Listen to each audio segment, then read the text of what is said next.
Antes decíamos cáncer o tumor del páncreas exocrino, hoy hay que hablar de neoplasias pancreáticas exocrinas. Bien, esto ha ido, cada año se ha ido ampliando mucho más, y lo que sí está cada día más confuso y más complicado es la del páncreas endocrino. Bien. Este mouse molestando.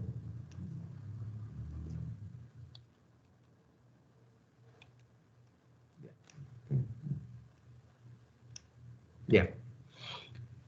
El doctor Álvaro Caro, que fue un cirujano de la Universidad Nacional, que fue decano de la Facultad de Medicina Nacional, inclusive el primer decano de la Universidad de Posanitas, fue el primero que escribió un libro sobre páncreas acá en Colombia, ¿cierto? Entonces, en el año 84, él, en ese capítulo, comentaba esto, ¿cierto? Que el cáncer de páncreas es uno de los peores tumores que se afligen a la humanidad, y a pesar de los adelantos de los últimos 50 años, estamos hablando del año 84 menos 50, pues sería el año 30 y pico, el pronóstico no ha cambiado significativamente en este verso. Igualmente, pues 40 años más adelante, 30 años más adelante, pues el pronóstico sigue siendo muy odioso.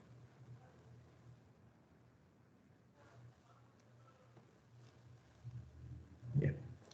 Entonces, podemos decir que las neoplasias del páncreas, como comentaba hace poco, continúan siendo un reto diagnóstico y terapéutico.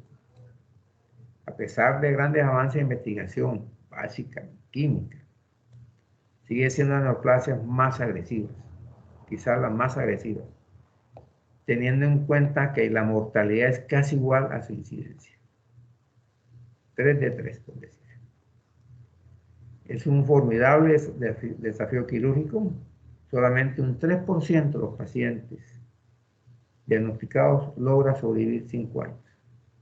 En Colombia, datos del año 2017 del Instituto Nacional de Salud, es de 4.5 casos nuevos por cada 100.000 habitantes.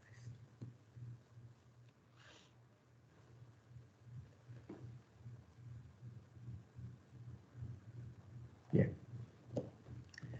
Esta parte la tomé del Schwartz de la 11ª edición. Siempre tomo algunos puntos del Schwartz, porque como es un texto que lo he señalado como texto guía, pero nada más como guía, pues lógicamente tengámoslo en cuenta. Dice el Schwartz, la última edición, que es el 2019, que la incidencia del cáncer de páncreas continúa en aumento. Dice que tal vez porque ha aumentado los factores de riesgo, como la diabetes y la obesidad. Entonces, se prevé que hacia el año 2050 será la primera causa de muerte por cáncer en los Estados Unidos. Y actualmente, recientemente, se ha identificado como superior al cáncer de mama. Hace unos años hablamos, digamos, en mujer, que el cáncer de pulmón siempre en primer lugar, en segundo el cáncer de mama, y el cáncer de páncreas estaba en el cuarto y en mujeres en el quinto puesto. Entonces ya se ha identificado que prácticamente es la tercera causa de muerte en Estados Unidos por cáncer, detrás de la de pulmón y la del colorectal. Bien.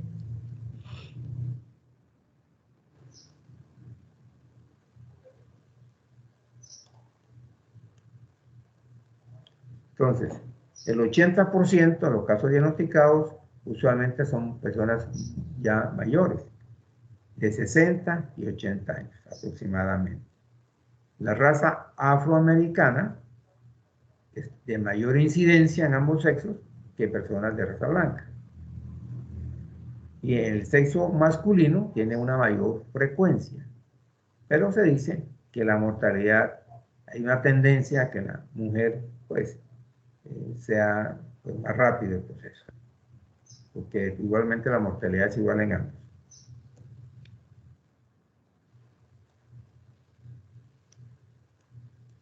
Bien. Esta clasificación de la OMS, creo yo, que es como el 2010, 2012, todos modos, me llama la atención que el Schwartz, la sigue teniendo. Él la ha venido publicando continuamente, y ya para esa edición que hicieron del 2019 ya había por lo menos la clasificación de la OMS de algunos patólogos del 2017, que ha sido pues muy utilizada. En esta clasificación, ellos pues una relación muy sencilla, simplemente hablan de benignos, limítrofes y malignos. Pero por supuesto, vamos, el 90% del adenocarcinoma ductal y no mencionan el adenocarcinoma mucinoso, que bien o mal, pues el 1%, pero hay que mencionarlo. Entonces, fíjense que ni siquiera está anotado ahí. Entonces, esta investigación realmente hace mucho tiempo ya no es tenida en cuenta. Digo, me llama la atención que el Schwartz en esta edición lo siga publicando. Vamos a darle la publicación del 2019 de la OMS. No sé si la pueden conseguir, pero realmente yo acá se la estoy presentando. Ya nos habla de tumores epiteliales benignos y precursores, es decir, ya no habla de unidos, sino ya en un solo parámetro incluye los benignos y sus precursores, ¿cierto? Y habla de tumores epiteliales malignos. Entonces, encabeza el adenocarcinoma de conducto, del ducto, ¿cierto? Y lo que está abajo son los subtipos. Creo que ahí hay como 9 subtipos, ¿cierto? Hay que contar, como 9. También nos habla de los carcinomas de células acinares, porcentaje muy pequeño, y abajo los subtipos de esos cistoadenomas, de esos carcinomas, perdón. Entonces, cistoadenoma de células acinares, mixto, etc. Entonces, ahí ya están hablándonos de un mixto, muy poca cantidad, entre el acinar y el ductal, mixto, ¿cierto? También habla, como otro punto, los pancreoblastomas y neoplasias pseudopapilares sólidas del páncreas. Bien. Clasificación de la OMS del 2019. La del 2020 creo que salía ahora, salió este mes, en el mes de abril, perdón. No la he podido bajar. Bien. Entonces, el adenocarcinoma ductal pancreático es una neoplasia epitelial muy invasiva, con diferenciación glandular. Generalmente muestra producción de mucina luminal o intracelular y es el más frecuente de todos los tumores pancreáticos. Bien. La distribución. Antes se decía, listo, cuerpo 60%, cabeza 60%, cuerpo 25%, cola 15%, pero no hablaban cuando el cáncer se encontraba en varios puntos al mismo tiempo. Entonces, ya esta creación es más precisa. Ya le dicen, cabeza 60%, cuerpo 15%, cola 5%, y un 20% corresponde a cánceres que se encuentran extendidos en 2 de estas regiones o en todo el páncreas. Bien.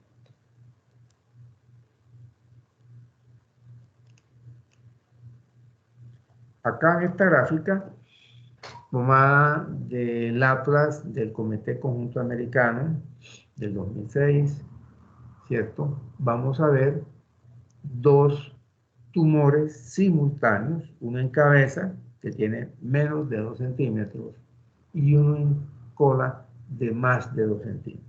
Entonces, como yo decía, muchas veces queda un porcentaje para estos tumores que se van a distribuir en algunos puntos simultáneamente del páncreas. Bien.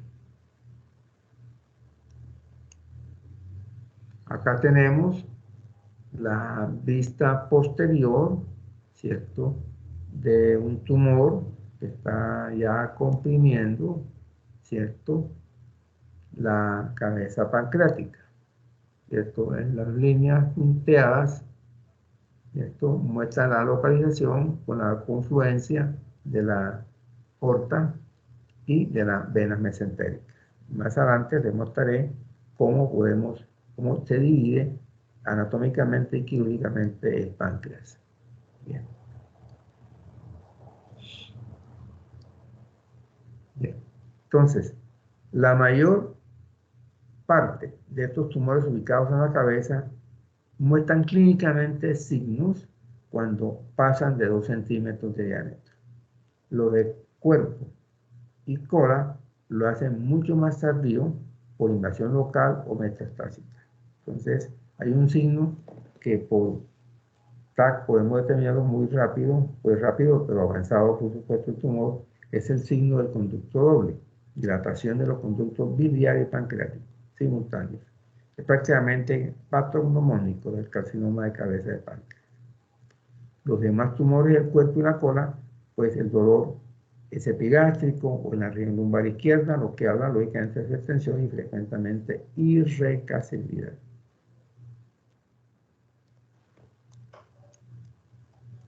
Bueno, como clínica tenemos ya tumores avanzados, por supuesto, que la pérdida de peso un 85%, la ictericia del 82%, el dolor 75%. En mi experiencia, el dolor pues es como el más importante, porque el dolor es lo primero que se presenta. Pero bueno, acá también está un alto porcentaje, ¿cierto? El dolor, ese dolor retroperitoneal muy grande, ¿cierto? Ya cuando hay ictericia, ya hay realmente compromiso del colédoco, ¿cierto? Anorexia y las náuseas y anorexia, pues lógicamente son síntomas muy precoces también, pero muy específicos. Aquí vemos que la pancreatitis se puede dar un 4%, pero lógicamente como un precursor, y la diabetes en un 2%. Cuando encontramos una vesícula palpable con hepatomegalia, hablamos del famoso signo de un francés, se llama Courvoisier. Entonces, una vesícula palpable, que a veces las vemos en cánceres avanzados, y recordar que se diferencia de la coledocolitiasis, digamos, obstructiva total, porque no hay vesícula palpable en este caso, ni tampoco hay hepatomegalia. Entonces, es una diferencia importante. Entonces, digamos, vesícula palpable y hepatomegalia, este signo que es también muy característico del carcinoma de cabeza de páncreas. Bueno, esta frase, esto quise anotarlo porque tenemos casos muy claros y muy frecuentes, ¿cierto? El diagnóstico del adenocarcinoma ductal realmente requiere una biopsia o regresión quirúrgica. La utilidad de esto es porque usted puede descartar otros tipos de cáncer pancreático o incluso para descartar tipos especiales de pancreatitis, la cual la más común, en este caso es la pancreatitis autoinmune y la pancreatitis paraduodenal, forman masas que pueden confundirse. Eso es importante, que el adenocarcinoma pancreático puede confundirse con algunos tipos de pancreatitis, especialmente la pancreatitis de tipo autoinmune. El problema de estas biopsias preoperatorias e incluso intraoperatorias es que muchos cánceres pancreáticos no tienen demasiada celularidad y contienen abundante tejido fibroso. Entonces, por lo cual puede interpretarse de manera errónea como una pancreatitis crónica, si no contiene células glandulares malignas. Voy a poner un ejemplo. Hay una señora acá en Montería que ya falleció, de unos 68 años más o menos, que empieza a presentar dolor retroperitoneal, a la espalda, ¿cierto? Le hacen una tomografía y una ecografía también, por supuesto, y la tomografía muestra una masa en cabeza de páncreas. Esta señora va a Bogotá, no conozco exactamente porque ellos me consultaron ya tardíamente, pero no dieron todos los datos. Va a Bogotá y va a la Fundación Santa Fe, allá la ve un especialista en cáncer de páncreas, pancreatólogo, cirujano. Le hacen ecoendoscopia, le hacen biopsias, ¿cierto? Y todo es negativo. Pero ella la empiezan a hacer radioterapia. No sé qué diagnóstico tuviesen para hacer eso. Regresa a Montería y llega a una clínica oncológica aquí a la ciudad y acá le hacen una cirugía. No tengo el dato de qué cirugía le hicieron, porque la hija me consultó el caso, pero no me trajo los datos de la epicrisis ni tampoco las biopsias que le habían hecho en la corecondoscopia. Y acá la que le hicieron las bien a cielo abierto. Lo que la enseñanza fue que empezaron a manejarla como una pancreatitis autoinmune y a dosis alta de corticoides. Pero lógicamente el diagnóstico no era pancreatitis autoinmune y ahí se equivocaron. El cáncer, bueno, aunque era un cáncer ya terminal, pues el diagnóstico era un cáncer de páncreas, no era carcinoma de páncreas. Por supuesto, la señora falleció al poco tiempo y quedó con el caso de una pancreatitis autoinmune, pero no. Entonces aquí estoy anotando estas cosas que a raíz de estos casos que puedo mencionarles varios casos, yo la he querido anotar porque es importante. Esas biopsias que se hacen intraoperatorias por endoscopia o en el acto operatorio no, muchas veces no van al diagnóstico de cáncer pancreático, sino mucha fibrosis, ¿cierto? Y lógicamente ahí se dan con el cuento del patólogo de una pancreatitis crónica, especialmente la autoinmune. Profe, una pregunta, disculpe. Bueno, En el libro de Chuan dicen que una persona puede vivir sin el páncreas, pero se le administrarían exógenamente cada una de las sí. hormonas, tanto secreta como endocrina. Hablando de estos pacientes terminales, ¿no sería más el beneficio extirparlo que dejarlo cuando no hay compromiso de otros órganos? Bueno, ya vamos a hablar de eso, cuando hablemos de la pancreatectomía total. Lo único que yo, pues, he leído realmente que se recomienda a estos pacientes es que por lo menos, eh, acepten ser manejados con drogas experimentales. Y son pacientes que no tienen ninguna salida. Entonces, de pronto, en estos protocolos que se tienen que llenar, lógicamente, con autorización del paciente, y que los laboratorios le pagan algunas clínicas, lógicamente, pues podría, digamos, buscarse la manera de obtener información, obtener la evidencia de algún avance en quimioterapia o algunos medicamentos. Es lo que se aconseja, ¿no? Realmente es decirle a la persona, vea, usted tiene un cáncer ya terminal, pues hagamos un tratamiento experimental que de pronto puede servirle. Entonces, lógicamente, eso es la recomendación que se da. Ahora hablaremos de la pancreatectomía total cuando hablemos sobre eso. Bien, tengo el mouse aquí molestando. Bien. Entonces, dice que sin profundizar en factores moleculares, lógicamente esto extendería mucho la clase, tenemos que hay muchas patologías que están asociadas con el cáncer de páncreas. La diabetes indudablemente está en una alta incidencia. La pancreatitis crónica, los tumores endocrinos, tumores de tipo hereditario, hormonas sexuales, la anemia perniciosa y el tabaquismo. Realmente, pacientes fumadores tienen una incidencia muy alta en cáncer de páncreas. Entonces, eso es importante, como digo, están asociadas. Bien.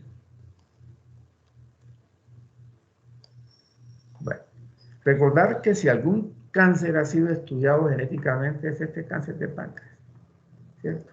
Los tumores más estudiados son genética bastante, que es muy compleja, con anomalías cromosómicas muy extendidas, ¿cierto? Numerosas ganancias y pérdidas de segmentos de ADN que se estima un promedio superior a cada 60 alteraciones exóticas en cada carcinoma, inclusive en cada subtipo muchas veces. Entonces, la carcinogénesis pancreática quizás involucra múltiples mutaciones, eso lo haremos mañana, que se heredan y se adquieren durante el envejecimiento. Por eso es que este es un cáncer de personas ya mayores, de más de 60 años. Entre 60 y 80 y donde estemos la franja donde más diagnóstico hacemos. Bien, entonces es eso. Siempre múltiples mutaciones que se heredan y se adquieren. Bien. Bueno. Aquí tenemos, bueno, los adenocarcinomas ductales son masas arenosas, duras, de color blanco grisáceo, que están mal delimitadas debido a la invasión del páncreas adyacente a los tejidos cercanos. Entonces ahí tenemos en la A una imagen típica de un adenocarcinoma tipo ductal. En la otra imagen que tenemos a la izquierda, donde dice que ejemplos de visión macroscópica, carcinoma de páncreas, ¿cierto?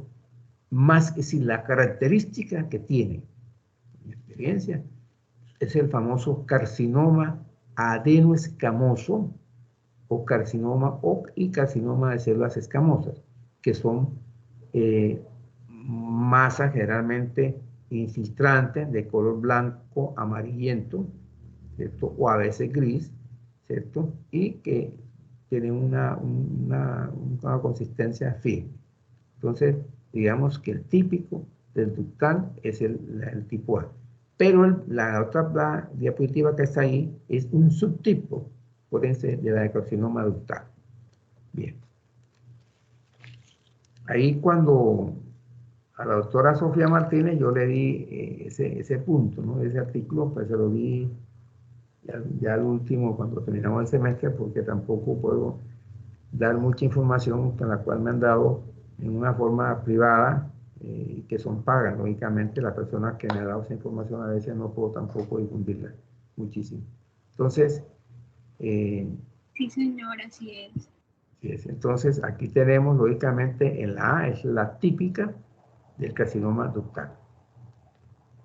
Bien. Blanco grisáceo, muy característica.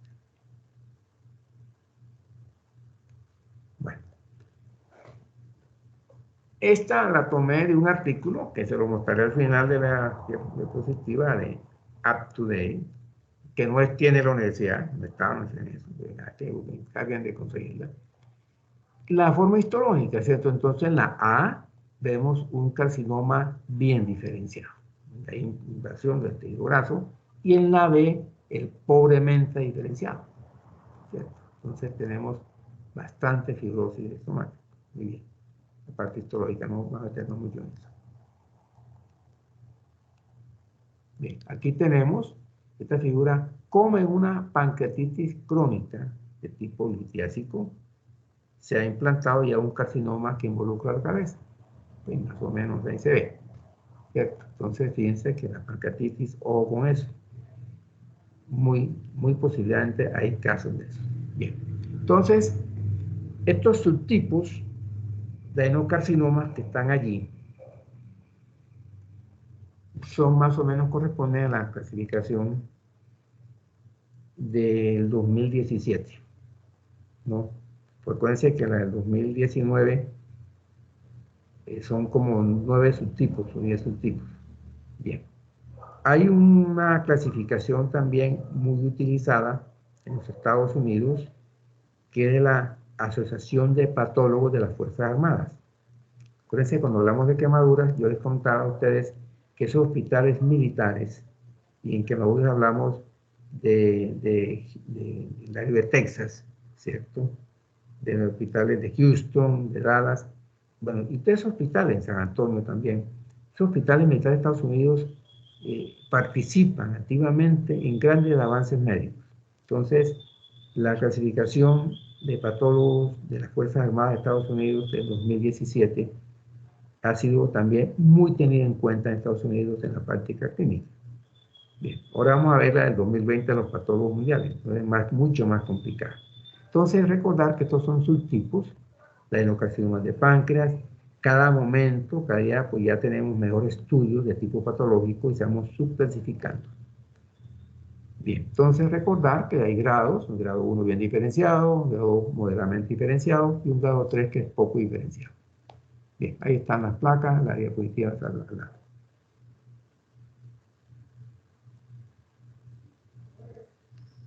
Bien, esta es la última clasificación de la Asociación Americana de Patólogos. Ya aquí en el adenocarcinoma ductal creo que tenemos como 12 subtipos. Yo le agradezco aquí a la doctora María Alejandra Espinosa que me suministró este dato, ¿cierto? Entonces, los patólogos cada día, lógicamente, en sus estudios y van aumentando más los subtipos, ¿no? Entonces, fíjense que el ductal o carcinoma, y tenemos, pues ahí empieza toda la cantidad de subtipos que tenemos, bastante complicado.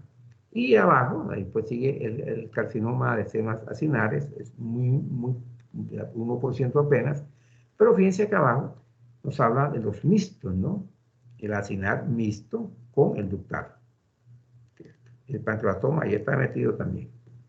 Pero el porcentaje este es importante, porque es el 90%. Entonces, tenemos en los porcentajes de malignidad, tenemos que el ductal, con sus subtipos, habla de un 85-90%, realmente es el 90%.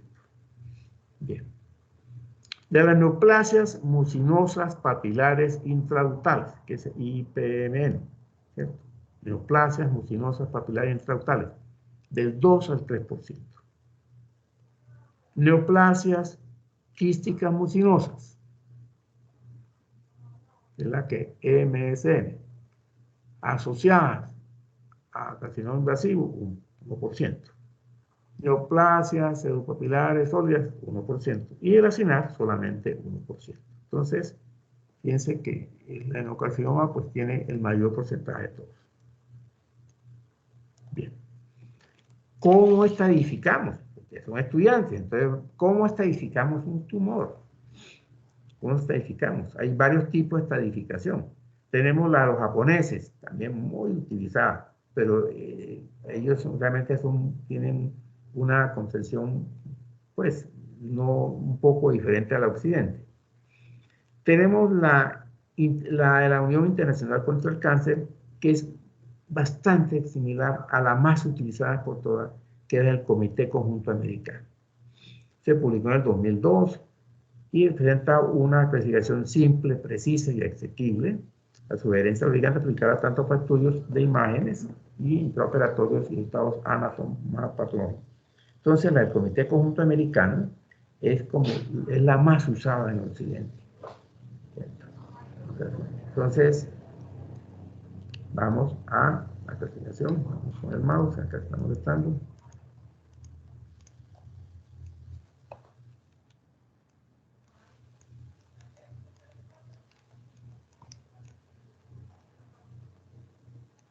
Bueno, listo. Esta edificación del Comité Conjunto Americano TNM está en Chuar, en la última edición del 2019.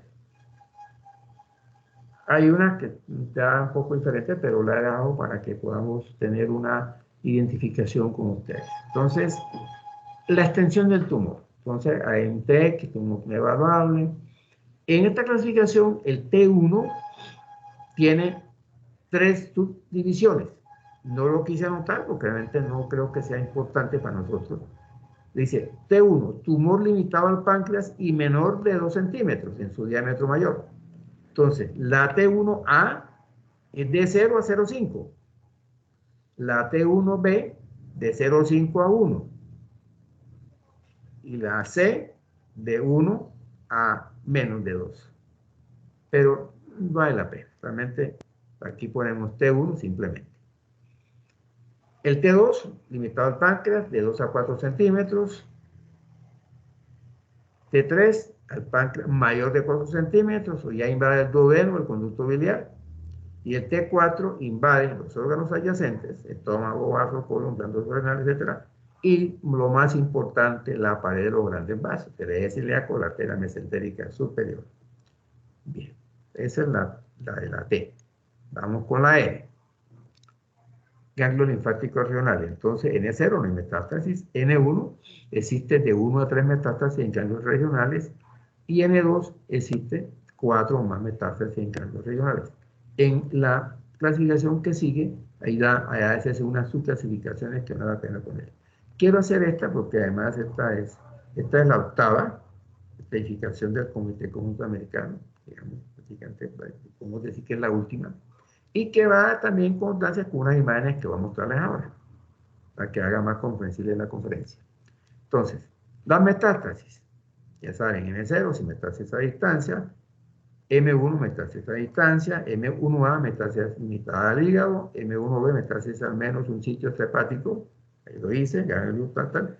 Y C, metástasis hepáticas y extrahepáticas, M1C. La otra, el otro cuadro, pues es cómo estadificamos esto, pues no lo quise,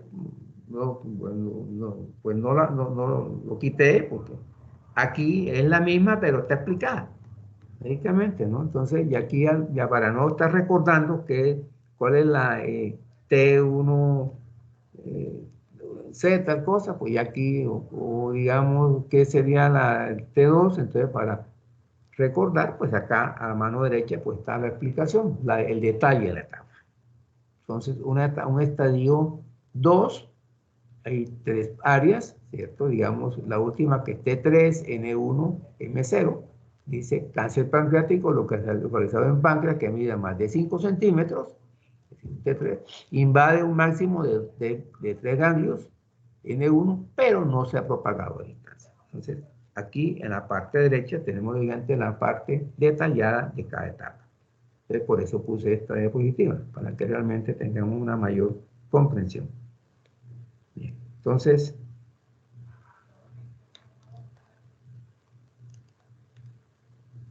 bien. Estas gráficas son muy explicativas. Aquí tenemos en la 1 lo que es el estadio 0, que es un cáncer, digamos, casi in situ, ahí está abajo en la cabeza, células que son anormales simplemente, ¿cierto? No hay ningún compromiso ni extensión ni tamaño ni nada, simplemente células anormales. Arriba tenemos lo que se llama el estadio 1A, que son tumores que miden menos de 2 centímetros. Acuérdense que el 1A yo le dije que está clasificado en tres, ¿no? A, B y C. Entonces, el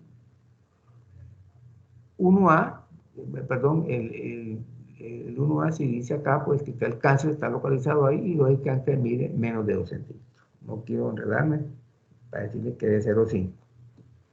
Bien. El estadio 1B, ya acá tenemos un tumor que está midiendo más de 4 centímetros. Perdón, mide 2 centímetros, pero no más de 4. Ahí está. No tiene compromiso vascular. Bien, estoy dando esas diapositivas para que puedan entender.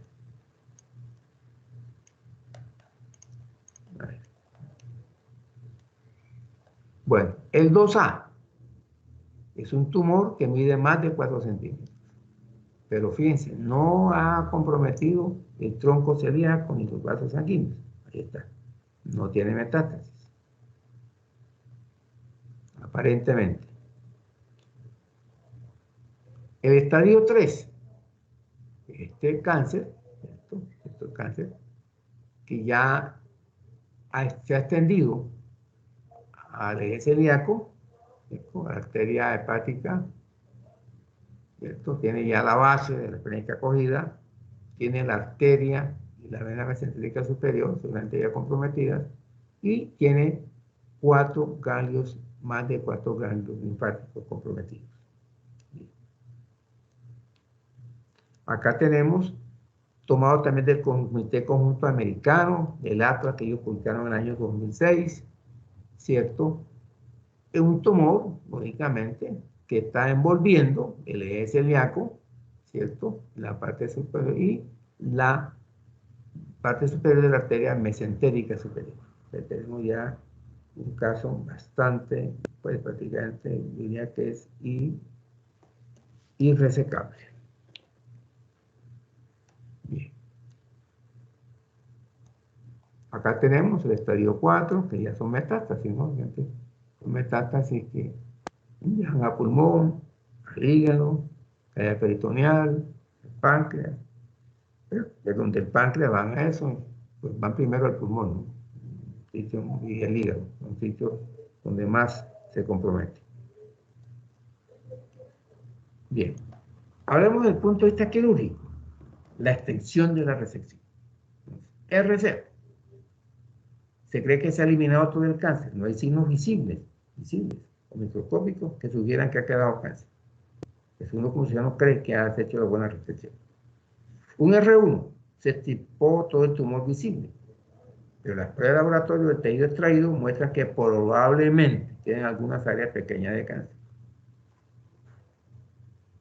Un R2 no se pudo extirpar parte del tumor visible. Entonces ya saben, ¿no? Este es el punto de vista quirúrgico. Bien. También algo muy importante del tema de clasificación del Comité Junto Americano, ¿cierto? Que los cirujanos utilizamos mucho. Que el tumor sea resecable, que sea resecable en la forma limítrofe, ¿sí? Ahora hablaremos al final sobre eso, o que sea totalmente irresecable, desde el punto de vista quirúrgico, ¿cierto? Porque uno como cirujano, imagínense, ahora vamos a hablar también del consejo que da Schwartz, ¿no? Pues a veces no tenemos todos esos datos, entonces desde el punto de vista quirúrgico ya vemos si es resecable o irresecable. Bien. Acá un resumen también del Comité Conjunto Americano, ¿cierto? Que son los pronósticos, digamos, de supervivencia a 5 años exactamente. Entonces, en la etapa 1A, un 14%, en la etapa 4, con una cosa exagerada, 1%. Entonces, ya saben, ¿no? Son bastante deprobables. Muy bien. Acá tenemos la división quirúrgica del páncreas. Entonces, la cabeza, nos vamos a la parte derecha de la vena portal y de la vena mesentérica superior. El cuerpo va de esa línea punteada a la otra línea puntada, que es el borde externo de la aorta, incluido todo lo que es el eje celíaco y la arteria mesentérica superior. Y la cola, de ahí está el vaso. El vaso también cae ahí. Entonces ahí tenemos más o menos los 3 segmentos que uno va a operar. Los ganglios, igualmente, ya están los segmentos. Quiero recordarles, porque no voy a ponérselas cuando hablemos del páncreas endocrino, que estas mismas diapositivas tienen validez al páncreas endocrino. Pues cuando me toca alguna charla, páncreas endocrino, pues ya las tengo puestas, pero para ustedes no voy a repetirles estas diapositivas mañana. Entonces recordar eso, que está la vena ganglionaria, recordar que lo de la cabeza, pues lógicamente van a drenar todo acá, eso es la cabeza, van aquí al duodeno, ¿cierto? Y a la parte, lógicamente, vasos portales y mesentéricos, venas submesentéricas. Y de cuerpo a la cola, van por todos estos ganglios que van a drenar aquí a todo este tipo y a toda esta área esplénica. Bien. Aquí hemos seleccionado parte del páncreas y estamos viendo una cara anterior de lo posterior, ¿cierto? De nódulos hepáticos comprometidos o hepáticos superiores, ¿cierto? Muy bien. Bueno, también tomó el Comité Conjunto Americano de su atlas del 2006. Bien. Como marcadores tumorales, fíjense que aquí tenemos afortunadamente el cáncer de próstata que ocupa los grandes lugares. Pues tenemos el antígeno prostático, que bien o mal un 70 y pico % de puede detectar. En páncreas todavía no hemos logrado esa detección y lógicamente estamos utilizando el antígeno carbohidratado CA19.9. Se considera normal cuando su valor es inferior a 37 unidades por mililitro y la elevación por encima de 100 unidades por mililitro son considerados de valiosa sensibilidad. El antígeno calcio-embrionario, acuérdense que es el páncreas, es exocrina del páncreas. La elevación sola no es muy importante, pero si lógicamente sí se eleva con el antígeno carbohidratado, pues podemos considerarlo como una utilidad diagnóstica también, o digamos, para tenerlo en cuenta. Bien. En imágenes, la ecografía, la más usada en nuestro medio, por supuesto, puede mostrar algunos signos indirectos, mostración de evidencia, acumulación, con masas ya que sean considerables, pues se ve en la ecografía. Los ecógrafos hoy día técnicamente han evolucionado muchísimo, entonces ya tienen una sensibilidad muy importante. Bien, el TAC sigue siendo el más importante. ¿Cierto? La resonancia magnética pues, puede utilizarse, pero no hay consenso en cuanto a la superioridad sobre el TAC en casos especiales de que el paciente sea intolerable al medio de contraste, etc. Muy bien. El PET, que es la tomografía de emisión de positrones, pues lógicamente puede ser como de algún interés cuando hay metástasis, pero realmente no es aconsejable como método de rutina. La CEPRI. Acuérdense que muchas veces, y cuando yo comencé esta charla hablamos de tumores periampulares, pero como esto ha variado tanto, entonces también hay tumores del duodeno, tumores del colédoco, tumores de la papila, ¿cierto? Entonces en una CEPRI, lógicamente, se puede, en una lesión de estas periampulares, pues hacer biopsias y lógicamente hacer células malignas en un buen porcentaje. Y definitivamente el tratamiento invasivo, pues muy utilizado hoy día, pero es operador dependiente, es el ultrasonido endoscópico. Es una técnica lógicamente mínimamente invasiva, pero es inestimable para la especialidad loco-regional, que es local y regional, ¿cierto? Ya sea que proporciona no solamente una imagen, sino la posibilidad de biopsia con aguja fina, utilizar la aguja fina o la biopsia por tucut, ¿no? BC es biopsia por tucut. Y lógicamente nos permite hacer algunas cosas, ¿cierto? De los tumores y los nódulos linfáticos, permitiendo hacer un diagnóstico definitivo. Pero el problema es que es operador dependiente. Cuando leemos tumor endocrino, le pondré un ejemplo.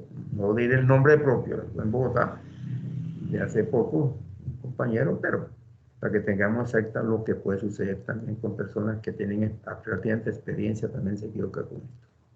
Lo importante es cogerlo en fase temprana, ¿no?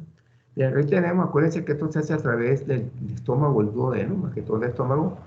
Ahí tenemos una aguja. Aquí tenemos a la izquierda un quiste, un pseudoquiste pancreático. Y aquí a la derecha tenemos una agujita que viene aquí en blanco. Está tomando, haciendo el aspirado de esa pseudoquiste pancreático. Bien. Entonces, el 90% de los pacientes diagnosticados son pacientes que excluyen la resección quirúrgica. Yo aquí vi muchísimas pancreatectomías de Whipple que la hicieron y no tenían indicación para hacerla. Es decir, de pronto para ensayar, para practicar, para tipo orgánico, pero no tenían indicación para operar. Entonces, la mayor parte de estos pacientes va a tratarse con métodos paliativos y en Colombia y en el mundo el más utilizado son los tipos endoscópicos, los stent biliares. Pero ya los gastroenterólogos hacen muy bien estos procedimientos, hay de varios tipos y lógicamente pues para la sobrevida del paciente pues eso es muy útil.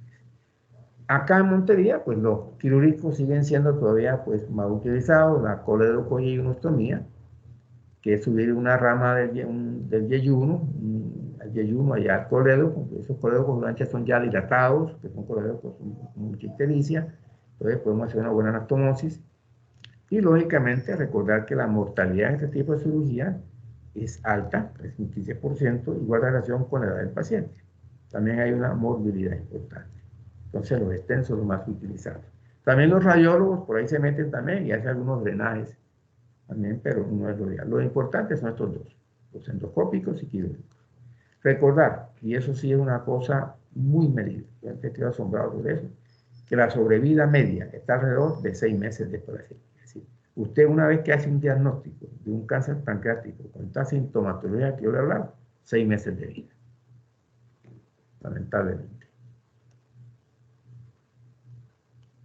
Bien. Tratamiento quirúrgico. También quiero también decirles que en el mundo hay unos centros de excelencia. Centros de excelencia, que son centros que están dedicados a esto, que tienen todo un equipo, ¿cierto? En la parte oncológica, esas cosas, cirujanos, hacen radioterapia, que ya tienen gente del mundo entero. Entonces, en estos centros de excelencia a veces tenemos unos porcentajes un poco mayores, lógicamente. Tenemos el Centro Médico Anderson, que está en el Centro Médico de Houston, que ya también, el Centro Médico Anderson también tiene unas filiales, creo que en Madrid y en otros países del mundo, ¿cierto? Hay varios centros de experiencia. Entonces, el Centro Médico de Houston, métanse usted a internet, es como una ciudad. En Houston, una ciudad, hay como 40 hospitales. Y eso hay calles y avenidas, es una ciudad. Entonces uno encuentra ahí todo tipo de hospitales. Entonces el Centro Médico Anderson está ahí. Entonces estos centros de experiencia tienen mayor posibilidad de sobrevivir. Entonces, recordar que esta cirugía, la pancreaticotomía, se hizo por primera vez, y nadie lo me había mencionado, este cirujano alemán, Krauss. Realmente menciono que en alemán casi las palabras casi se pronuncian y casi igual. ¿Cierto? En 1909. Y se dio a conocer 3 años después. El año 35, en el Centro Médico de Nueva York, en el Columbia Centro Presbiteriano, el doctor Whipple, Adam Whipple, hizo la experiencia en 2 etapas. En 2 etapas, y se conoció ya entonces como sería de Whipple. El año 42, se realiza la operación en una etapa.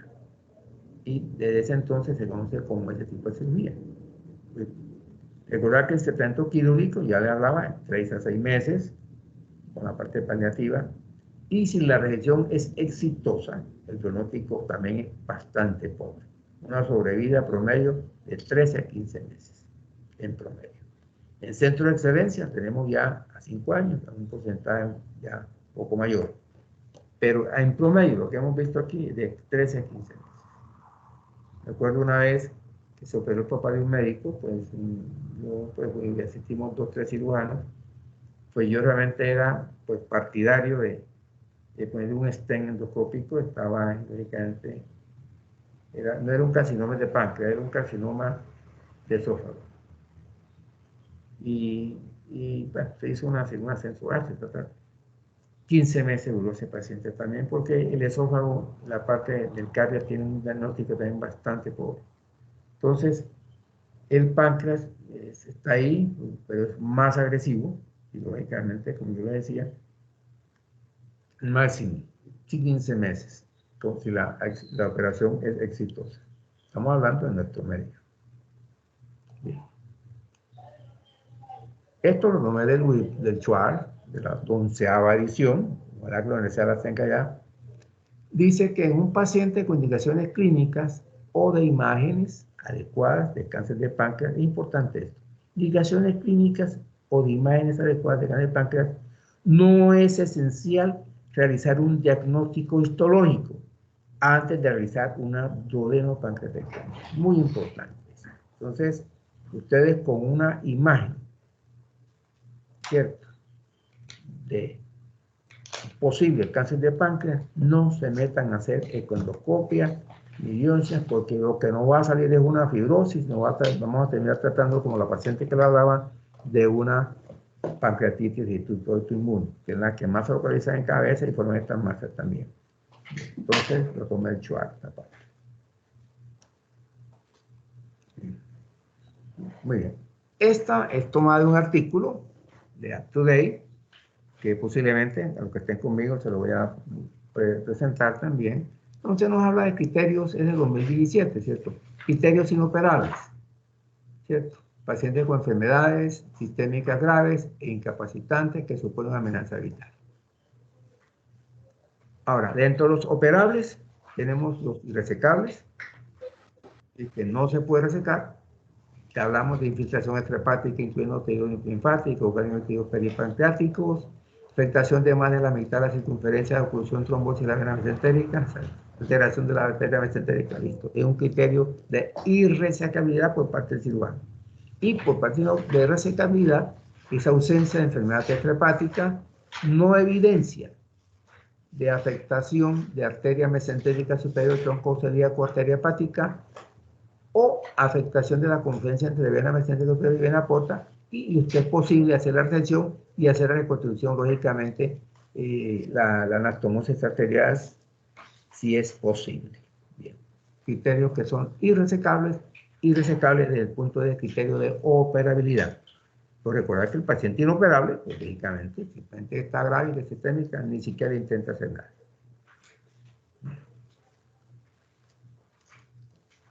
Fíjense que el mouse está molestando aquí.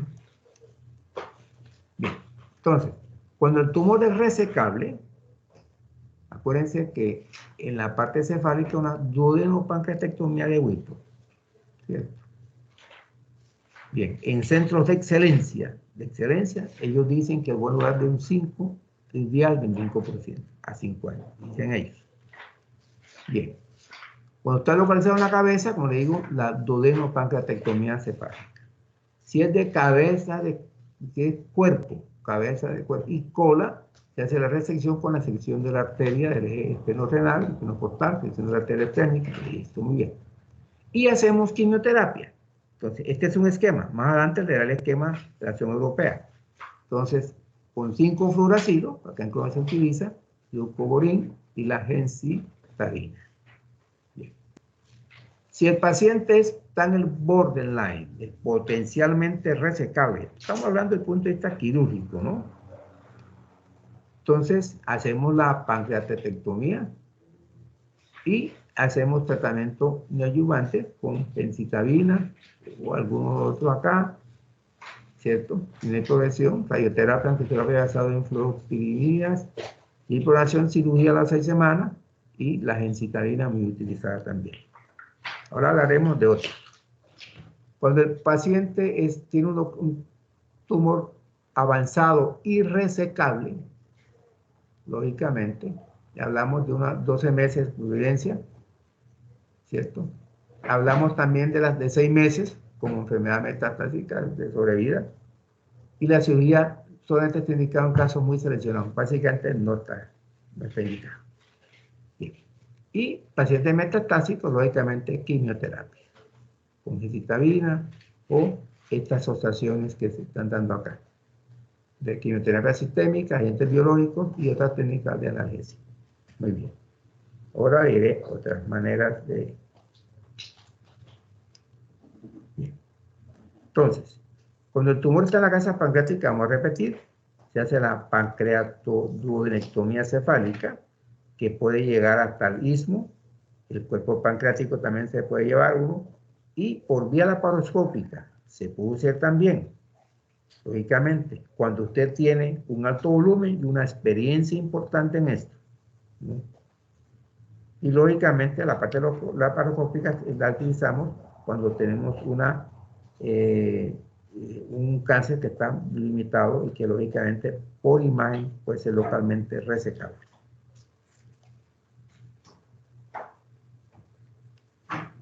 Bien, aquí tengo que cambiarle el título, realmente la primera realmente es esta.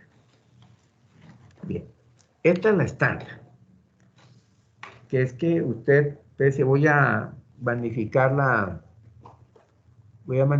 imagen.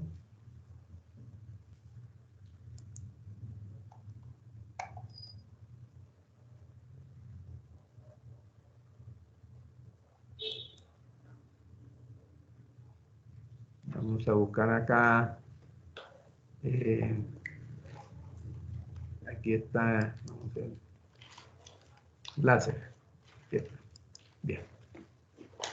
Entonces, aquí hemos resecado, pues el antro gástrico, hemos subido un asa del Y1, le hemos en anastomosis término lateral, esta asa yeyunal se lleva acá y se hace una anastomosis sacoledo porque ya está dilatado, término lateral, y al páncreas restante, que es el cuerpo y la cola, se hace término terminal.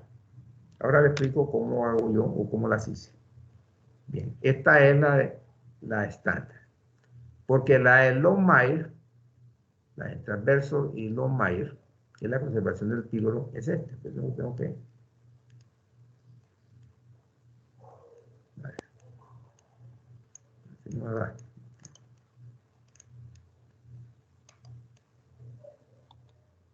Bien.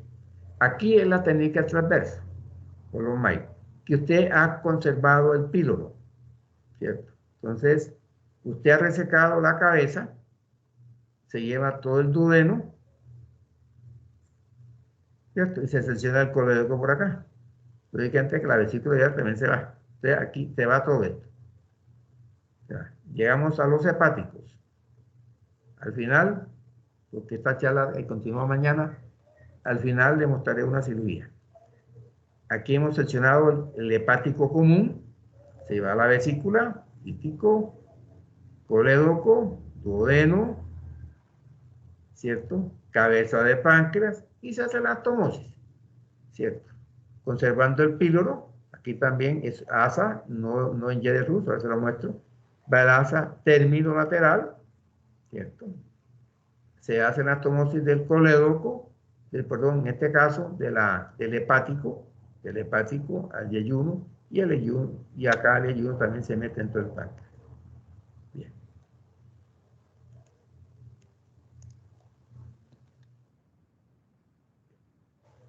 Esta es acá de Colombia. Entonces tenemos la misma técnica esta, aquí está con engrapado, y así hizo con engrapado, ¿cierto?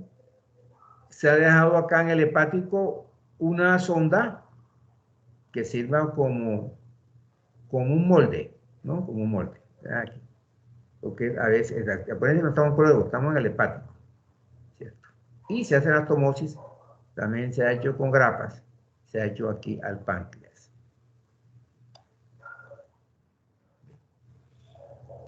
La Y de Rus consiste en que el yeyuno está aquí, usted lo secciona, ¿cierto? Y esta asa es la que va a irse aquí al hepático común y se va, es un asa defuncionalizada, ¿cierto? Todo engrapado se va al páncreas. Y acá se ha practicado la técnica de transverso lumbar, que aquí se ve mejor todavía. Ha conservado usted la parte, perdón, aquí perdón, disculpen, no la de transverso, aquí es la estándar que se ha llevado el antro gástrico. Entonces, el engrapado aquí se hace término lateral al yeyuno. Entonces, la secreción gástrica viene por acá, ¿cierto? Y la pancreática que queda con la viabilidad llega por acá y por acá se junta. Siempre más o menos unos 30, 40 centímetros, ¿cierto? Se hace del ángulo de traste. Cuando hacemos la pancreatectomía corporocaudal, que el cáncer está en cola de páncreas, entonces nos llevamos, hacemos la sección por la cabeza, ¿cierto? Llevamos todo esto, nos llevamos el vaso también, que aquí en la cabeza queda el duodeno intacto, ¿cierto? Y lógicamente aquí hay que hacer una astomosis también, porque se ha llevado lógicamente la mesenterita. Bien. La duodenectomía ampliada. Esto es la técnica de estos hospitales, como el Centro Médico Anderson, los japoneses la utilizan, ¿no? Se ven un japonés operando y es bastante sangrienta la cirugía, ¿no? Entonces ellos guardan mucha hemostasia, ellos resecan grupos renales extensos, grasa rectoperitoneal, ¿cierto? Y lógicamente los japoneses son los que más han insistido en estas técnicas, ¿cierto? Entonces se llevan arterias, todas esas cosas, listo. Bien, en este caso es de cabeza de páncreas. Entonces, la total. Dice que en la década de los años 60, la insatisfacción general con la supervivencia que se obtenía con la pancreatectomía cefálica incluyó de forma decisiva la consideración de la pancreatomía total como procedimiento de elección en el cáncer de páncreas de cualquier localización. Igualmente, cuando usted esté operando un paciente y encuentre un paciente que es diabético dependiente, ¿cierto? O que usted tenga dificultad con la anastomosis pancreática, porque es que el páncreas no tiene cápsula. Entonces, la anastomosis de pronto en pancreatitis crónica es más fácil, pero acá es bien complicada. Y una fístula pancreática es mortal. Entonces, a veces se hace y se quita todo el páncreas. El problema, al estudiante que me preguntó, es que cuando usted hace estas cirugías, Lógicamente, no hay páncreas. Y el páncreas, pues el paciente puede ir sin páncreas, aunque usted tiene que darle, pues lógicamente, la parte endocrina y exocrina. El problema es que en estos cánceres que ya hay solamente grupos ganglionares comprometidos muy importantes y hay metástasis ya. Entonces, lógicamente, la pancreatectomía total o la pancreatectomía, pues lógicamente, cuando usted hacemos una pancreatectomía, tiene que llevarse el duodeno. Pues no hay manera de sacar el páncreas del duodeno, ¿no? Entonces, uno hace la duodenopancreatectomía total y lógicamente, pues de todos modos, la semilla quedó ahí, quedaron ganglios linfáticos, quedaron compromisos y lógicamente lo más seguro también ya habrá una serie de metástasis. Pero listo, esta es una opción también que se tiene en cuenta. Bien, bueno. Una cirugía paliativa también que se menciona mucho. Yo me acuerdo cuando era estudiante, a veces nos preguntaban esto, yo me acuerdo, ¿no? Si usted encuentra una cabeza de páncreas, un cáncer de cabeza de páncreas que está obstruyendo el duodeno, ¿cierto? ¿Qué hace? ¿Qué hace? Entonces, se hace una desviación paliativa, es decir, hacemos igualmente el yeyuno, hay un asa que defuncionalizamos, ¿cierto? Puede ser esta o esta, entonces, conecta el yeyuno aquí en una anastomosis terminolateral, la secreción gástrica viene por acá y el yeyuno que está de pronto no defuncionalizado o que usted cogió, lo conectó al colédoco, de acá al colédoco, más abajo, el hepático está acá arriba. Entonces simplemente es una acción paliativa cuando hay obstrucción del duodeno y el paciente no puede comer, se toca por acá. Cuando no hay este tipo de obstrucción, que siempre tiene una ictericia muy severa, pues simplemente se lleva el asa de yeyuno hasta el colédoco y se hace la liberación biliopancreática. Bien. Entonces, la famosa Y de Rus. Bien. Entonces, esto se ve con alguna frecuencia, este tipo de liberaciones que se hacen. Bien. Esta la tomé en Chuar porque es la que yo siempre hice. Básicamente, acuérdense cuando hablamos de la Tustao, la pancreatomía por pancreatitis crónica distales, ¿cierto? Yo siempre imaginaba el yeyuno, pues si no habríamos aquí aquí le ampliamos la incisión aquí en boca de caimán, metíamos todo el yeyuno, el páncreas dentro del yeyuno, adentro, aquí está, adentro está ahí. Puede ser que en pancreatitis crónica, cuando entonces abrimos el conducto de Wilson pancreático.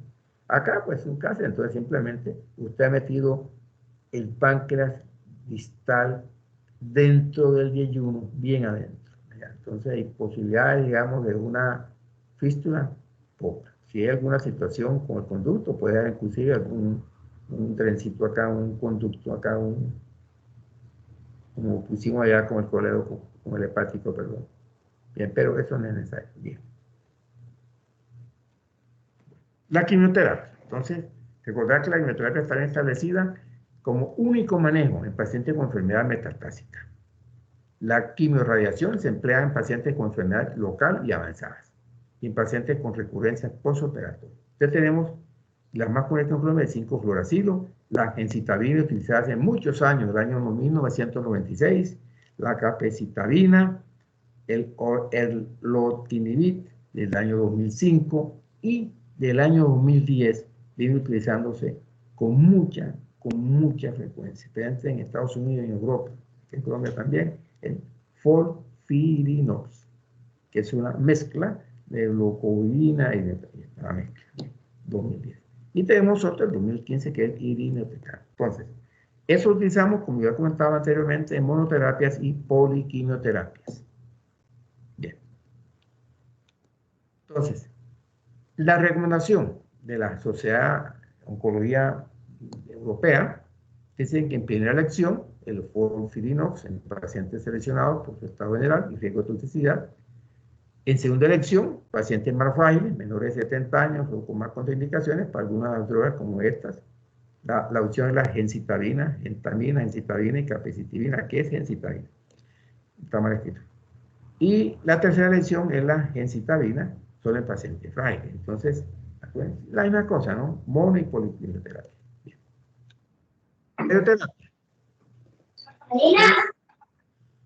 Tres casos. ¿Sí? Bueno, de radioterapia se utilizan generalmente 3 tipos de radiación para tratar los cánceres de páncreas en combinación con cirugía o quimioterapia. Realmente la radioterapia postoperatoria no se ha demostrado su uso, su utilidad postoperatoria no. Se puede utilizar preoperatoria o muchas veces durante el acto operatorio, ¿cierto? Entonces tenemos la radioterapia de gas externo o EBT, que es radioterapia de intensidad modulada, muy utilizada, y las otras son en centros avanzados, muy especializados, radioterapia estereotáctica de cuerpo y radioterapia con gas de protones. Estas dos últimas en centros especializados. La parcial dolor, lógicamente,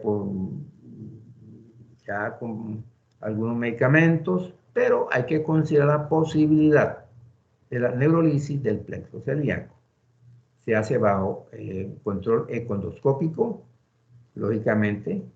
Acuérdense, ahora mostramos la aguja constante por ahí. Tiene un menor riesgo de complicaciones, eficaz en la mayoría del dolor por cáncer de páncreas avanzado y en los casos seleccionados de pancreatitis crónica. En la pancreatitis crónica el dolor es un punto fundamental y cardinal de diagnóstico y de manejo, desafortunadamente. Entonces, esta neurolisis, tenemos la econdoscopia, ahora sí le muestro con el láser, ¿cierto? El eje celíaco, la vejiga céntrica superior, la aorta, bien, y acá está la aguja, ¿cierto? Viene la aguja, ¿no? Hay que hacer un poco de atención de la aguja y haciendo antes con fenol o algún tipo de producto, una neurolisis del plexo solar, que lo mostraré en la plexo solar. El problema de esto es que esto puede durar máximo 6 meses. Pues 6 meses hay que de pronto repetir, pero en 6 meses seguramente no habrá paciente. Bien. Entonces, acuérdense que esa neurolisis es temporal. Entonces, este es un ejercicio que yo, la tengo hace varios años. Es simplemente, es la comparación, ¿cierto? Una clasificación del Comité Americano, ¿cierto? Versus la estadificación clínica. Que el paciente sea resecable, que tenga característica de los vasos sanguíneos, que es clara, el borderline que es limitada, localmente avanzado, ya lógicamente es una característica ya extensa, ¿no? Metastásica. Entonces, esa siempre es una, ¿cierto? Versus esto, lógicamente el cirujano tiene que manejar esto, porque acuérdense lo que mucho recomienda, ¿no? Que es métase por imágenes. Si usted encontró una imagen muy característica del cáncer de páncreas, ¿cierto? Y con síntomas de eso, métase y operar. Pero lógicamente con criterio que sea resecable o no, porque si va a hacer una cirugía de Whipple innecesaria, pues peor la cosa.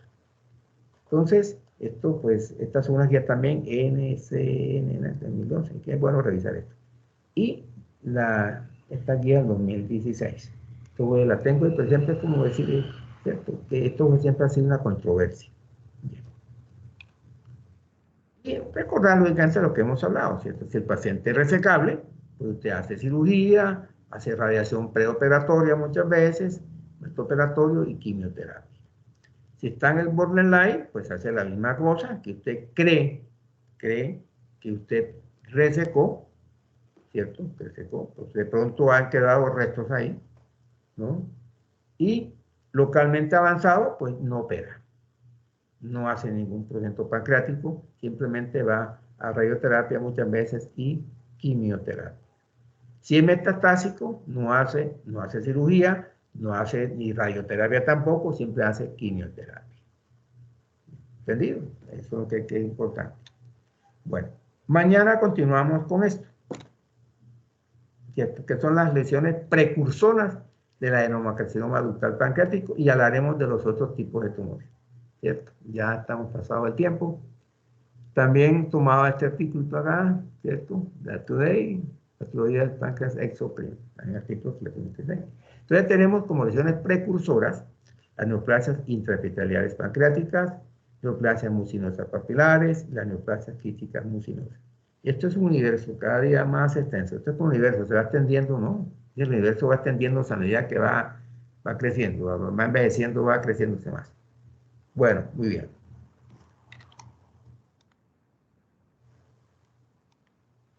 Bueno, ¿alguna pregunta sobre lo visto hoy?